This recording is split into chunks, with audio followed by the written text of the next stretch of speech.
Welcome back to another episode of the Hermit Poetry Series. I'm Neil Aitken, and on this channel I read poetry, mostly work by contemporary poets, occasionally poems of my own, and once in a while poems from the past. Today's poem comes to us from Francine Sterle from her book Every Bird is One Bird, which was winner of the Tupelo Press Editors Prize for Poetry and published by Tupelo Press in 2001. I'm going to read a poem about midway through the collection that comes to us in 11 parts. And this is the poem. Without further ado, Second Sight. 1. Found stunned north side of Townline Road. The snowy owl drove boxed in my car 2 hours to reach the raptor volunteer who held the half-blind bird overnight. Then rode 4 more hours before delivering it, disoriented, to a steel table where men took a sharpened scalpel to its head. 2.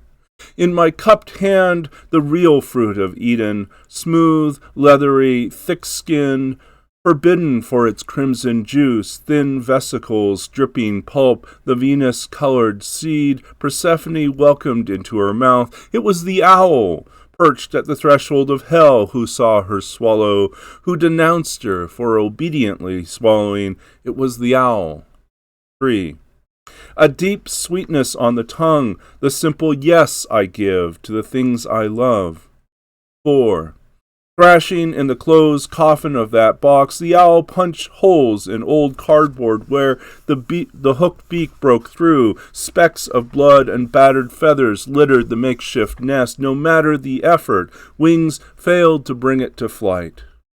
5.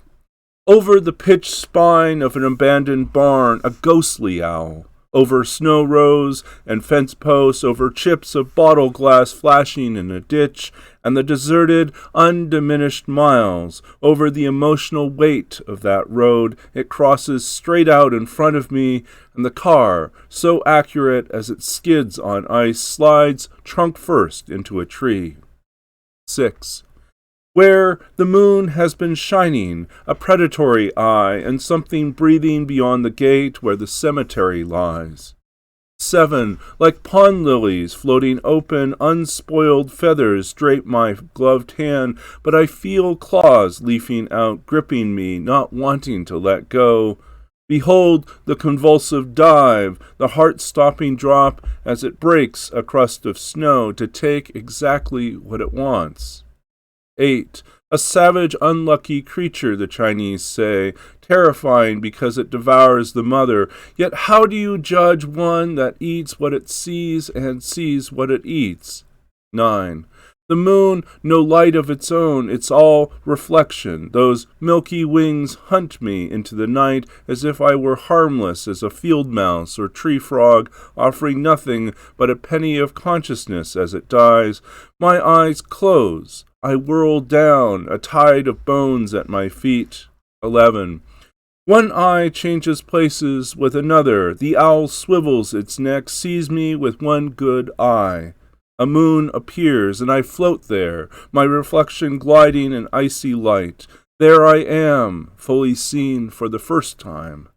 There I am, fingers brushing its neck out of foolishness, or arrogance, or grace, stroking it as I would a lover's brow, touching my lips to the dangerous pillow of its head. And that was Francine Sterle from Every Bird is One Bird, Tupelo Press, 2001. If you enjoyed this poem and this reading of the poem, please give this video a thumbs up. Consider subscribing to this channel and checking back often. We have new content every Tuesday, Thursday, and Sunday. If you hit the bell icon when you subscribe, you'll be notified every time there's a new video up. And I hope in general you're enjoying yourselves. I am enjoying this week in particular. Spring is apparently here, I'm hoping. It's warmed up here in Canada. And it's also AWP week for those of you who have been attending virtually that big writing and publishing conference. And hopefully you've been able to, if you are a part of that, you've been able to catch some of the great panels and discussions that are going on. And if not, you've been able to hear about them from those who have, and perhaps find your own inspiration second and third hand. So, but I'm grateful for these discussions and conversations that are happening right now. Grateful for the miracle of technology that allows us to be connected together in this way. And for me, sitting here in a small, well, not small, but a comfortable sized room somewhere in Saskatchewan, Canada, that I can still have the access and the ability to reach out and speak to you wherever you are, in British Columbia, California, Texas, or Zimbabwe, or Dubai.